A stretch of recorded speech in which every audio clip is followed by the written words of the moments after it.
রাজধানী সহ দেশের বিভিন্ন স্থানে বৃষ্টির পর তাপমাত্রা খানিকটা কমেছে। আবহাওয়া অফিস বলছে সোমবারের পর বৃষ্টি বাড়তে পারে, আরও কমতে পারে গরমের দাপট।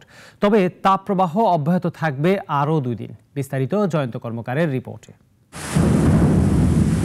টানা তাপপ্রবাহে অতিষ্ঠ জনজীবন। গতকাল ঢাকাসহ দেশের বিভিন্ন স্থানে বৃষ্টিপাত হলেও পুরোপুরি আসেনি স্বস্তি। আবহাওয়া অফিস জানিয়েছে আরও 2 দিন অব্যাহত থাকবে তাপপ্রবাহ। আগামী সোমবারের পর দেশজুড়ে বৃষ্টিপাত বাড়তে পারে বলে জানিয়েছে আবহাওয়া অধিদপ্তর। সংস্থাটি বলছে তখন কিছুটা স্বস্তি নামবে জনজীবনে।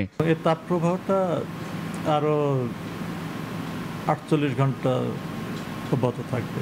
48 ঘন্টা পরে তীব্রতাটা কমে আসবে এবং 6 তারিখ থেকে আমরা যেটা দেখি দেশের অনেক জায়গা থেকে তাপপ্রবাহটা প্রশমিত হয়ে যাবে এবং এই সময় দেশের বিভিন্ন জায়গা থেকে বৃষ্টিপাতের প্রবণতাটা বৃদ্ধি পাবে এবং মানুষের মধ্যে স্বস্তির ভাবটা ফিরে আসবে। মে মাসে 3 থেকে 5 বার শিলাবৃষ্টি সহ একাধিকবার কালবৈশাখী হতে পারে। মে মাসে সারা দেশে সামগ্রিকভাবে স্বাভাবিক বৃষ্টিপাত হওয়ার সম্ভাবনা রয়েছে।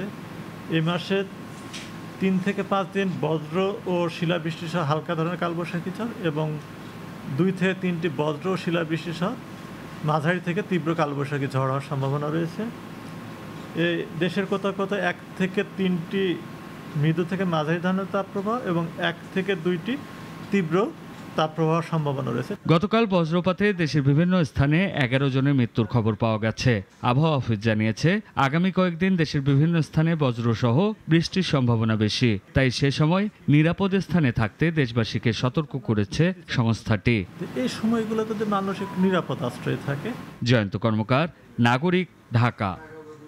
ওয়ালটন এয়ার কন্ডিশনার এক্সচেঞ্জ অফারে স্প্লিট এসিতে 23,000 টাকা পর্যন্ত নিশ্চিত ছাড়।